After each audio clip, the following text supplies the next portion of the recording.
Okay, I'd like to start my end cab now. I want to do my first 4 air brake checks, but first of all I need to do a safety start to build up my air. So I'm going to push in the clutch, I'm going to double check that my brakes are pulled out, and I'm going to double check that my transmission is in neutral. Then going to start the truck, and I'm going to let my air build up to over 100 psi. With the engine running, I'm going to release both of my brakes.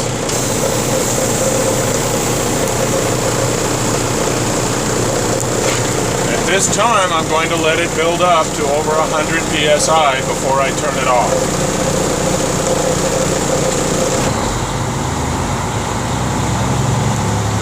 Make sure it's over 100 psi on both gauge 1 and gauge 2.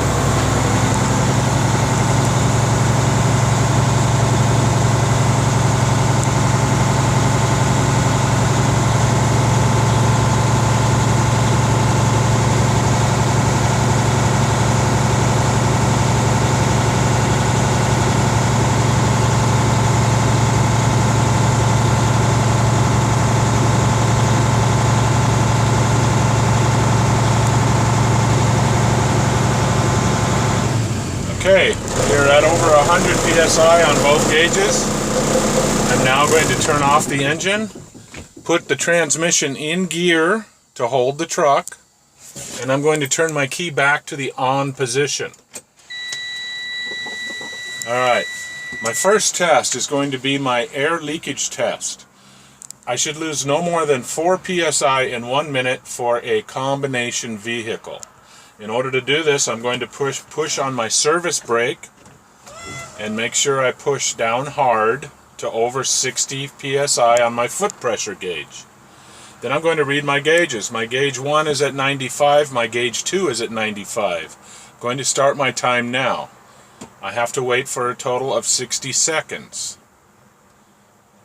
Okay, for time's sake, we're going to say the 60 seconds is up. I'm going to read my gauges. With my foot still on the brake. Gauge 1 is at 95, gauge 2 is at 95. Therefore, I did not lose more than 4 psi in 1 minute for a combination vehicle. At this point, I will let off the brake. Okay, my second test is my low air warning test. My low air warning light or buzzer should come on at 60 psi or above. So in order to do this one, this is where you make sure your key is in the on position, and you fan the brakes until your light comes on. Okay, my light came on at 62 psi, therefore it's above 60. So we're good on that test. At this point I'm going to turn off my key because I don't want to hear that buzzer. I don't need it. My third test is called my tractor protection valve test. This red knob is my tractor protection valve. For this test, I want both valves to close and pop out between 20 and 45 psi. In order to do this one, I'm going to fan my brakes, and they will pop out on their own. When they do, I'll read the gauge.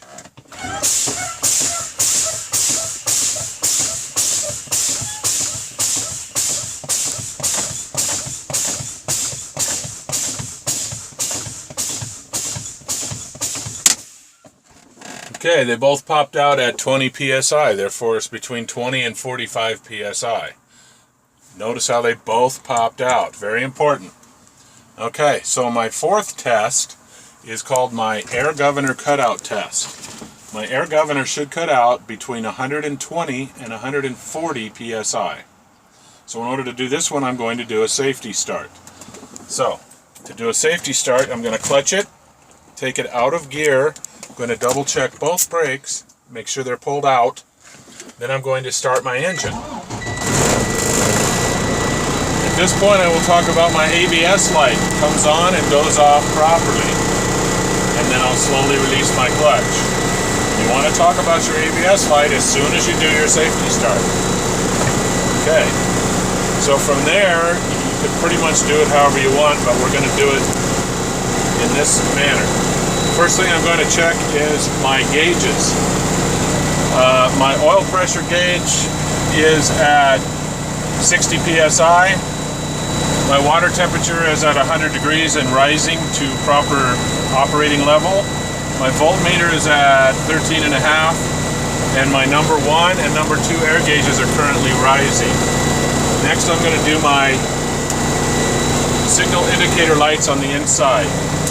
Left signal indicator light works, right signal indicator light works, four-way indicator lights work, and my high beam indicator light works.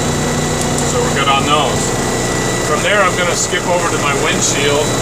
It is clean, it's not cracked, there are no illegal stickers and no obstructions to get in my way of my view.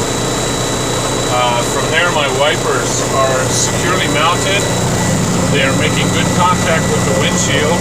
The rubber itself is not cracked, and I'm going to show that they operate smoothly.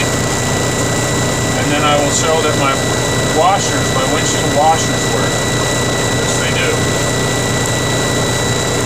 Okay.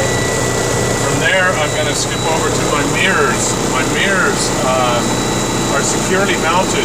They're properly adjusted for my vision. They are clean. They are not cracked, and there's no other obstructions that would get in the way of my view. My side window operates properly. It is clean,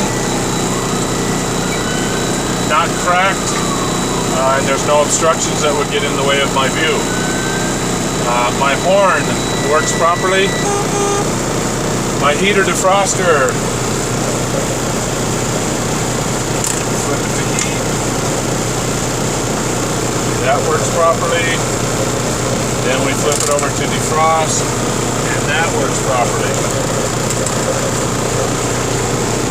My seat belt, you want to put it on.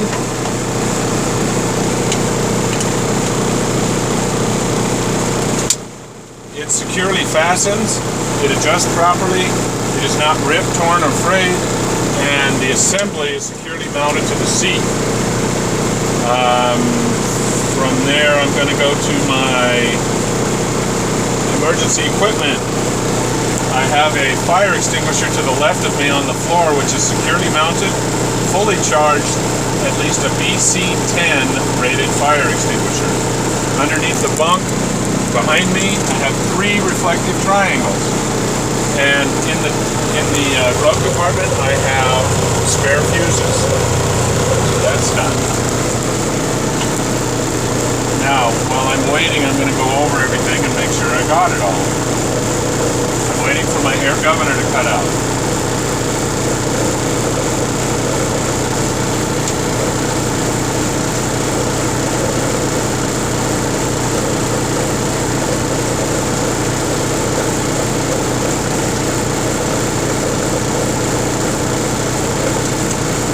Okay. Should cut out shortly.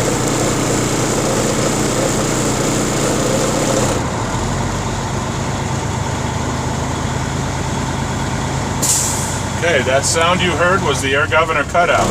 It cut out at 125 psi, therefore it's between 120 and 140 psi, so we're good on that.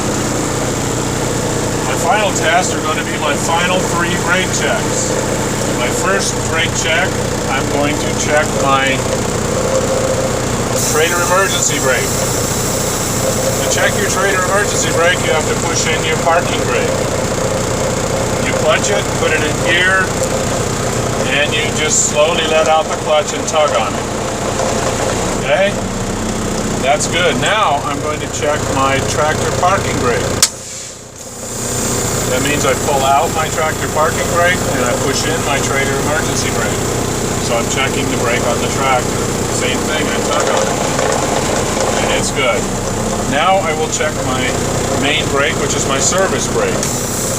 To do that, I push in both my brakes, I roll forward